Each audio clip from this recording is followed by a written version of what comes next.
ça y est, nous allons pouvoir démarrer notre grand jury, notre conférence débat.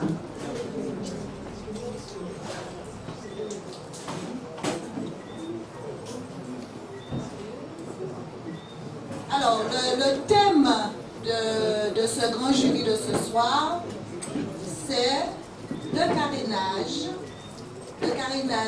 hier, le carénage aujourd'hui et le carénage demain. Le carénage, un lieu mythique dans Pointe-à-Pitre. Un lieu où s'est installée une des familles de Pointe-à-Pitre. Je veux parler de la famille Forbin. Nous avons ici, que je ne vois pas, où il est, Patrick Forbin. Patrick Forbin. Est-ce que Jean Forbin est là?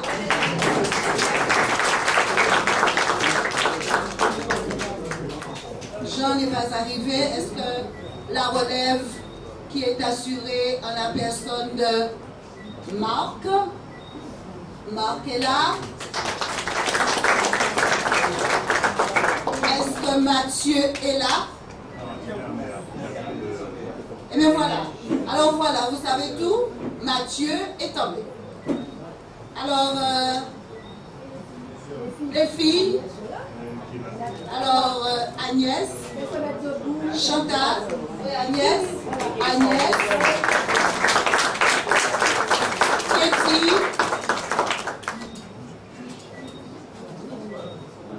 Alors, nous nous ferons une joie, un plaisir de les annoncer au fur et à mesure.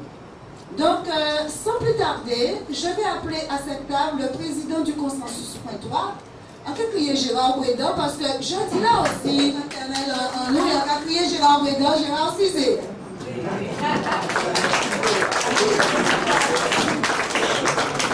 Je voudrais aussi vous rappeler que le consensus pointois n'est pas une association qui vient de naître, puisque le consensus pointois a 11 ans d'existence. Alors, président, présidez. Merci beaucoup, merci déjà à tous ceux qui sont présents, à la diversité effectivement de composition de cette salle. Je suis vraiment très heureux que nous ayons pu, je dirais à la reprise de nos grands jurys, pouvoir rassembler un certain nombre de monde. Je dis à la reprise parce que notre association, qui est une association qui a, comme vient de le rappeler Alberta, fêté ses 10 années l'an dernier, donc il y a 11 ans, mais 10 ans ça fait mieux que 11. On dira que voilà, nous célébrons notre 10e anniversaire dans le 11e exercice.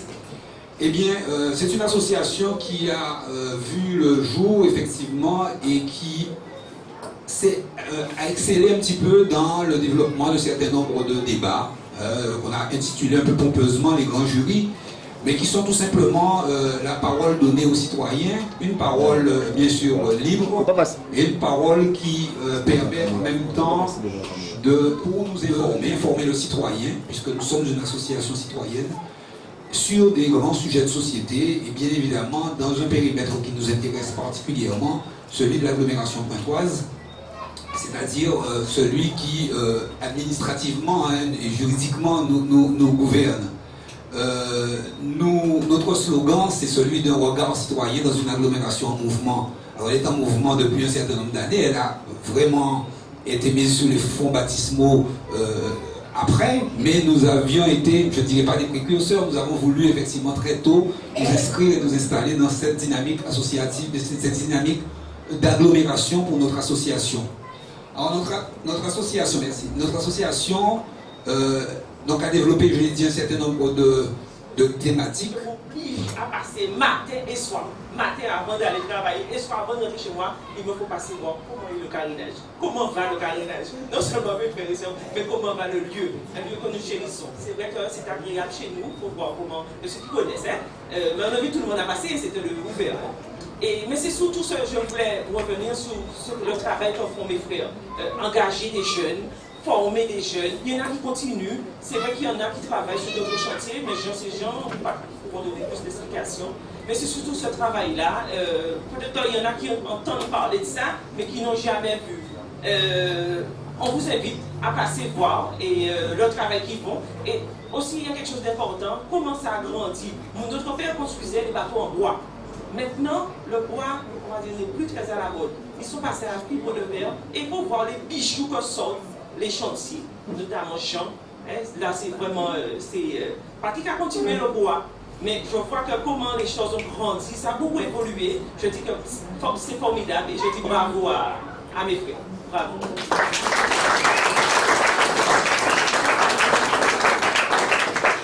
Alors Chantal n'a pas tout dit parce qu'il y a aussi un bon petit restaurant chez nous. On mange beaucoup bouillon de carénage, bien sûr, parce qu'on a une sœur qui s'occupe de faire son mari. Et il fait un bon bouillon. Donc il y a un petit restaurant, c'est sûr qu'il n'est pas très grand, parce qu'au départ, si vous voulez, c'était juste une buvette que mon mère avait montée avec mon père. Et quand on a, au début, c'était nous les clients. Maintenant nous sommes dehors, les clients sont à l'intérieur, vous vous rendez compte? Mais quelque part, c'est une très bonne chose pour elle. On sent très bien que quelque part, il y a une bonne motivation. Et comme Chantal vous a dit, on vous invite tous à passer nous voir. Nous sommes heureux de vous avoir chez nous et nous serons heureux d'accueillir vos enfants, ceux qui viennent. Il n'y a aucun problème à ce niveau-là. Et je connais ces îles de Mono-Sanasso, matelot au crâne rouille et aux yeux blancs. On m'appelle Chabin, le surnom patois de tous les négros rouges. Et moi, Chabin, j'ai vu cet outil de l'Empire quand ils étaient un paradis. Je ne suis que négro rouge qui aime la mer. J'ai reçu une solide éducation coloniale. J'ai du hollandais en moi, du nègre et de l'anglais. Et soit je ne suis personne, soit je suis une nation. Ces mots sont tirés donc de Derek Walcott, comme je vous l'ai dit. Voyez, je suis l'étoile. Et voilà. Donc, je voulais donc là maintenant, en parlant de... On a cheminé aujourd'hui, on a déjà bien sûr évoqué un certain nombre d'activités. Demander à s'il est présent Daniel Goudrouf. Est-ce que Daniel est là?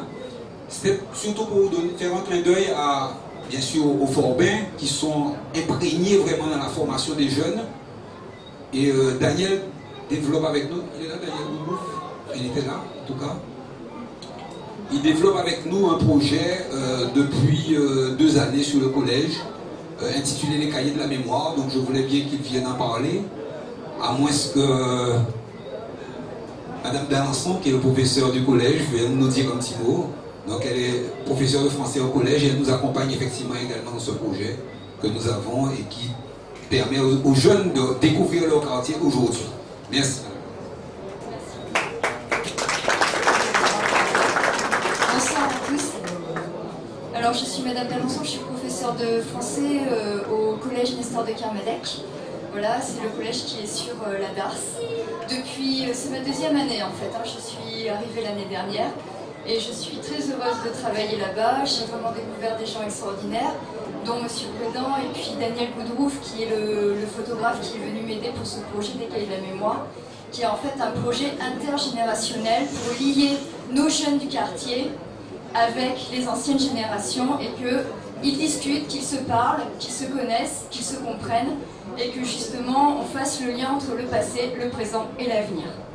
Et donc voilà, ce projet s'inscrit sur 2 ans. La première année, c'était un projet surtout photo, où on a pris des photos du quartier, on a aussi rencontré les gens du quartier, la famille Forbin également, on est allé voir l'atelier, donc c'était très intéressant pour nos jeunes, aussi pour leur faire découvrir des métiers.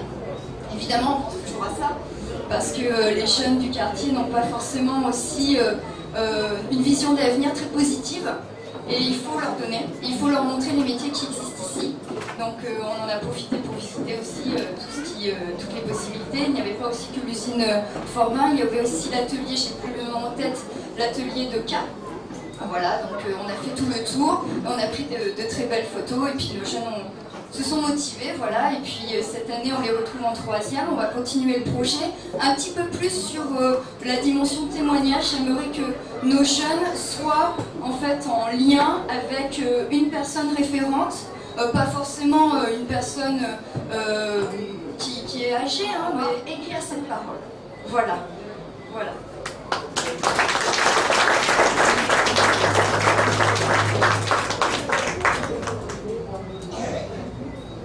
carénage, vraiment un quartier résistant.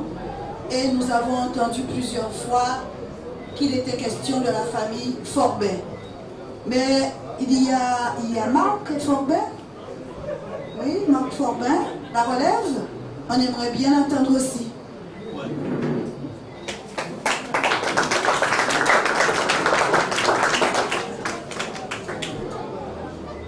Bonjour, Robin. Donc moi j'ai repris en fait l'activité de la famille. Ce littoral de Pointe-à-Pitre, il a un potentiel extraordinaire et que je dirais que souvent on oublie nous-mêmes qui vivons, on oublie tout ce potentiel qui nous présent. C'est un lieu extrêmement favorisé par la nature. On dit Pointe-à-Pitre, c'est une ville qui a plein d'inconvénients, c'est une ville qui est vulnérable. Effectivement, quand on a une côte altimétrique à 2 mètres d'altitude, on est vulnérable aux marées de tempête, aux cyclones, etc. Mais c'est un atout extraordinaire aussi. Et Pointe-à-Pitre, le littoral de Pointe-à-Pitre, il fait 6 km depuis l'Oricis jusqu'à la Marina. Et bien cette ville, malheureusement, bon, il y a eu beaucoup de choses qui ont été faites, notamment à l'Oricis, avec le port, les travaux futurs de développement de la base nautique, etc. C'est dans les cartes. Mais cette ville, en fait, son histoire, elle est chargée de quoi? C'est une ville qui a été en perpétuel. Possible aussi, hein, dehors même de l'aménagement urbain, je veux dire, c'est bien sûr le développement, la richesse des hommes, hein, ce qu'ils peuvent produire. Voilà, donc vous avez, je sais qu'il y a des gens qui ne vont pas hésiter à prendre la parole, donc lâchez-vous. En 1955, ils y sont depuis cette année. Et je dis 4 générations dans la mer. Pourquoi? Parce que mon grand-père maternel, c'est chez lui, entre autres, que mon père a appris à travailler. Sur lui, il a repéré ma maman, en fait. et donc, ils arrivent ici. Et justement, quand M. Jallet parlait de cette dent creuse, mais chez nous aussi, c'était ça aussi. C'est nous, les enfants, qui avons fortement contribué. Nous sommes tous dans la petite maison qu'on a devant. Bon, je vois que maintenant, on a beaucoup de confort. Ça, c'est bien, mais on peut faire beaucoup de choses avec peu de moyens. Effectivement, nous avons vu nos parents évoluer. Nous-mêmes, en revenant d'école, il fallait qu'on aille, avant d'apprendre nos leçons, nettoyer la Syrie. Mon père était charpentier de marine. Et en passant, on avait effectivement récupéré des chalands qui transportaient la canne à l'usine, quand c'était usagé. Et le carénage est construit sur des chalands que nous, enfants, nous 8, nous avons remblayés. Donc c'est pour ça que comme mon neveu il parle de vouloir rester au carénage, je comprends parce que le carénage existe, parce que c'est nous qui avons ce terrain, c'est nous qui l'avons remblayé à la force de le poignet en point. Nos parents aussi ont contribué, nous ont montré le chemin aussi. Donc quelque part, bon, c'est vrai qu'on sait qu'il y a un paquet de projets pour le carénage, mais sentimentalement, ça risque d'être des jeux énormes. J'espère que d'ici là, je ne serai plus sur terre quand tout ce projet aboutira, parce que c'est vrai que quand on a son âme qui est là, notre maman est morte d'ailleurs, là où elle nous a tous donné la vie, à nous tous, là au carénage aussi. Notre papa est mort aussi au carénage aussi, pareil, donc on a une grosse histoire. Et c'est vrai que quand M. Jallet intervient, qui dit bon, qu'il ne faut pas faire la terre à rasage, je pense que c'est l'expression qu'il a exposée, il faut penser à l'humain, il faut penser aux sentiments. Ça, c'est ce qu'on oublie souvent dans la société. Et c'est pour ça qu'on a tous ces dégâts, tous ces déchets, et que finalement, on vient se poser des questions, on parle de politique, mais on ne fait pas de politique sans sentiment, ça. Il faut le savoir, c'est important. Il ne faut pas qu'on accepte une école gérée par des technocrates qui vont voir que, bon, il y a un financement pour les logements sociaux, pour d'autres choses, il y a d'autres aides. Il faut penser, et le petit jeune, quand il intervient, dit qu'on construit des buildings. Moi, j'ai acheté au carénage. Je me souviens des années. Bon, je suis à Raphaël Cipollin, monsieur le maire, Jacques Boncourt, il n'est pas maire, c'est son père qui était maire. À l'occasion de regarder son école, il me dit, tu verras, Agnès, ça va être... C'est ma famille. Ma soeur Chantal l'a dit aussi, elle a très bien décrit. Mais ce qu'ils font, mais il faut vraiment passer des fois, mais c'est merveilleux, c'est pas ça. Vous voyez des bateaux, mais non, et pourtant ce sont des autodidactes, mais ils font des bateaux qui sont vraiment extraordinaires, qui sont beaux. Et je pense qu'il faut savoir retenir. Le doc ne répond pas à cette idée-là. Il ne répond pas du tout à ça. Il répond à certains bateaux jusqu'à une cinquantaine de mètres, mais il ne va pas plus loin. Et justement, il y a encore un problème, parce que ça c'est un problème un petit peu interne entre les chantiers, le port autonome et nous, enfin au Caraïbes et nous. Parce que, si vous voulez, mais comme vous le savez bien, un débat est dans un cadre bien précis, même s'il y a de la transversalité effectivement dans toutes les choses que l'on aborde de nos jours. nous devons bien évidemment mettre, c'est pas un terme point final, mais d'un terme au moins aujourd'hui à cette manifestation. Les questions importantes qui ont été posées par le jeune, par monsieur, doivent faire l'objet effectivement de débats spécifiques plus orientés. Nous étions plus focalisés effectivement sur les aspects de transformation des intérêts économiques et puis aussi, on doit le dire, sur la mise en avant de cette famille extraordinaire de bâtisseurs que nous côtoyons tous les jours. Et en entendant Agnès, nous constatons que nous ne nous sommes pas du tout trompés en l'interpellant, puisque sans complaisance, elle nous a effectivement livré un certain nombre de ses sentiments. Et ça, c'est très important, effectivement, son langage de vérité. Et c'est pour ça que c'est quelqu'un, moi personnellement, que j'ai toujours apprécié dans le domaine professionnel, puisque nous travaillons souvent ensemble, nous avons travaillé ensemble, mais également amicalement avec ses frères, parce que ce sont des gens qui aussi ont un franc-parler. Et ça, c'est important, effectivement, de soulever les problèmes, réellement les problèmes. Et comme je le dis encore, nous n'éludons pas les autres, hein, mais nous sommes obligés effectivement de cadrer, de mettre un petit peu un cadre à ce débat. Alors, nous allons bien évidemment vous convier à trinquer avec nous. Donc les membres de notre association ont préparé, ont concocté pas grand-chose, hein, c'est juste un petit peu de l'amitié. Mais ils ont tenu bien évidemment à ce que ce soit un peu de l'amitié en lien direct avec la mère, puisque j'ai cru comprendre qu'il y avait au menu des sandwichs au thon, c'est ça? Entre autres. En tout cas, nous n'allons pas terminer cette soirée sans appeler Jean et Patrick. Est-ce que Patrick, tu vas revenir, et puis Jean, s'il est là également, tu vas remettre à Jean. C'est au nom de notre association, la Consensus 3, mais pour toute la famille, Forbert. Vous êtes, disons, les Féonins, une afro-marine. C'est un petit présent vraiment porte-bonheur que nous voulons vous offrir. Et voilà. Nous remercions évidemment l'ensemble de la famille pour tout ce qu'elle nous a dit, tout ce qu'elle nous a donné, et nous constatons que nous ne nous sommes pas du tout trompés en engageant effectivement cette réunion ce soir et le débat que nous avons mené, et voilà. Donc Jean, encore 1000 fois merci, hein, parce que pour ton accueil chaleureux chaque fois qu'on discute.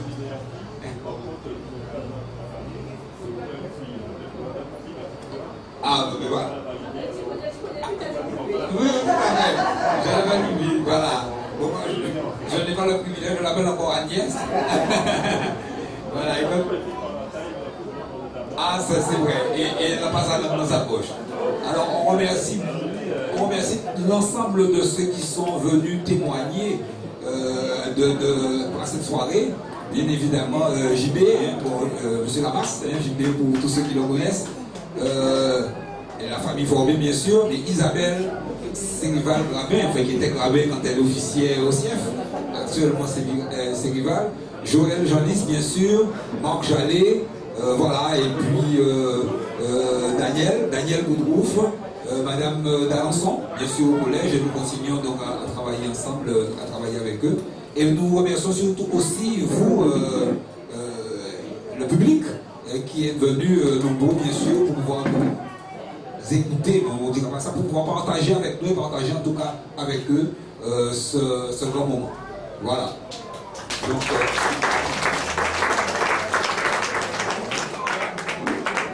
alors nous vous rappelons que notre programme de l'année se poursuit. Notre programme de l'année se poursuit. Et la prochaine étape, c'est jeudi prochain, donc dans une semaine, à Solis, avec la manifestation Parole et Musique que nous allons, voilà, parrainer en quelque sorte, une carte blanche ce jour-là à Henri Bisloquet et à son groupe, et à ses musiciens et à ses paroliers. Voilà, donc vous retenez bien cette date du 28 février. Voilà. Donc un buffet vous attend, voilà, nous allons, et merci beaucoup encore. Voilà, c'est la fin de cette soirée. Donc voilà, nous